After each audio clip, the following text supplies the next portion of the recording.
వాస్తు శాస్త్రంలో చాలా రకాల నియమాలు ఉంటాయి. కానీ అందులో మనకు చాలా నియమాలు కూడా తెలియవు. అవి తెలిసి తెలియక చేసిన తప్పుల వల్లే మనం ఆర్థిక ఇబ్బందులను, అనారోగ్య సమస్యలను ఏరుకోరి తెచ్చుకున్నట్టుగా అవుతుంది. ముఖ్యంగా ఇంట్లో ఆడవారు, ప్రతి స్త్రీ కూడా ఇంటి పనులు చేసుకుంటూ ఉంటుంది. ఇక ఇంటి విషయం మాత్రం ఒక స్త్రీకే తెలుస్తూ ఉంటుంది. అయితే ఇంట్లో సామాన్లు సర్దే దగ్గర నుండి వంట పని వరకు కూడా స్త్రీని చూసుకుంటూ ఉంటుంది. అందుకని స్త్రీకి ఇవి తప్పనిసరి తెలియాలి. ఒక ఆడది ఈ ఇంటి వాస్తు విషయాలు, ఇంకా ఎలాంటి నియమాలు పాటించాలి, ఎలాంటి పనులు చేస్తే ఐశ్వర్యంతో పాటు ఆరోగ్యం కూడా ఉంటుందో మనం తప్పనిసరి తెలుసుకోవాలి. మనం ఎంత సంపాదించినా కూడా ఇంటి యజమాని ఎన్ని లక్షలు సంపాదించినా కూడా ఆ డబ్బు నిలవాలి అంటే ఒక్క ఆడదాని వల్లే. ఎందుకు అంటే ఎంత సంపాదించినా కూడా ఆ సంపాదన అంతా కూడా చేరవలసింది ఇంటిలోకే. కాబట్టి ఇల్లు అనేది సరైన దిశలో ఉండి, వాస్తుపరంగా అంతా బాగుండి, ఆడవారు పాటించవలసిన నియమాలను క్రమం తప్పకుండా క్రమశిక్షణతో పాటిస్తే గనక ఇక ఆరోగ్యం, ఐశ్వర్యం, ఆనందం, అందం అన్నీ కలిసి వస్తాయి. అయితే అవేంటో మనం ఇప్పుడు తెలుసుకుందాం. మనం స్నానం చేసే బాత్రూంలో అయితే మనం స్నానం చేసిన వెంటనే చాలామందికి కూడా బాత్రూమ్ని వాష్ చేసే అలవాటు ఉండదు. అంటే మనం స్నానం చేసిన తర్వాత బాత్రూమ్ని క్లీన్గా వాష్ చేసేయాలి, కడిగేయాలి.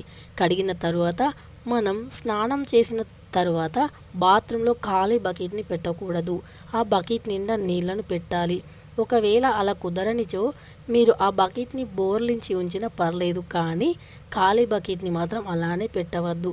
ఇక స్నానం చేసిన వెంటనే పదునైన వస్తువులను వాడకూడదు. ఇనుము వంటివి అస్సలు వాడకూడదు. ఇనుము, బ్లేడ్స్ ఇలాంటివి అస్సలు వాడకూడదు.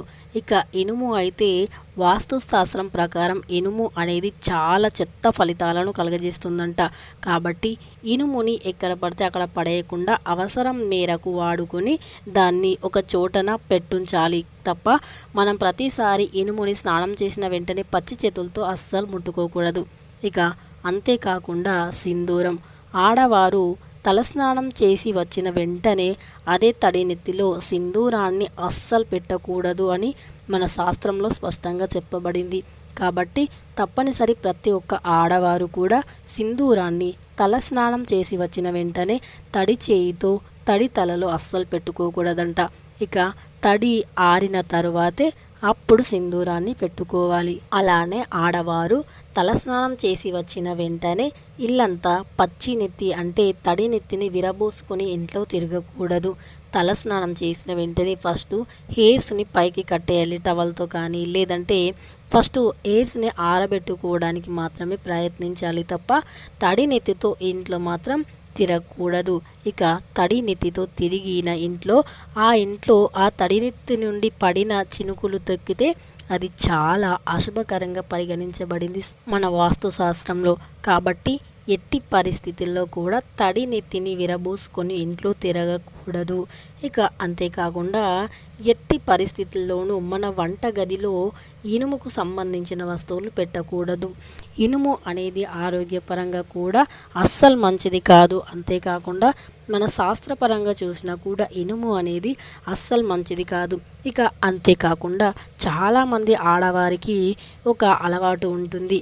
ప్రతి ఒక్కరు కూడా బట్టలు ఉతికిన తరువాత కొంతమంది ఆడవారు అందులో ఉన్న మురికి నీళ్లను పారబోయరు. అంటే అందులో ఉన్న మురికి నీళ్లను మొత్తం పారబోసి ఉంచాలి అంతే తప్ప ఎప్పుడు కూడా బట్టలు ఉతికి తీసిన తర్వాత ఆ నీళ్లను అలాగే ఉంచకూడదు. అలా చాలామంది తప్పులు చేస్తూ ఉంటారు. అందుకని చాలామంది కూడా ఆర్థిక ఇబ్బందులతో బాధపడుతూ ఉంటుంటారు. అందుకని బట్టలు ఉతికిన వెంటనే అందులో ఉన్న మురికి నీళ్లను పారవేయాలి. అంతేకాకుండా బాత్రూమ్ని కూడా ఎప్పటికప్పుడు స్నానం చేసిన వెంటనే వాష్ చేయాలి. అలా చేయడం ద్వారా ఆర్థిక ఇబ్బందులు అనేవి తొలగిపోతూ ఉంటాయి. ఆర్థిక పరంగా ఎలాంటి సమస్యలు కూడా రావు. కాబట్టి బాత్రూమ్ని ఎప్పుడు క్లీన్గా ఉంచుకోవాలి. ఇక బాత్రూంలో ఖాళీ బకెట్ని పెట్టడం ద్వారా కూడా ఆర్థిక సమస్యలు అనేవి తలెత్తుతూ ఉంటాయి. కాబట్టి బాత్రూంలో ఎప్పుడైనా ఒక బకెట్ ఉంది అంటే అందులో నిండుగా వాటర్ అయినా ఉండాలి, లేదంటే ఆ బకెట్ బోర్లించైనా ఉండాలి. అలా ఉంటే గనక మన ఆర్థిక సమస్యలు అనేవి తప్పకుండా తొలగిపోతూ ఉంటాయని మన శాస్త్రంలో తెలుపబడింది.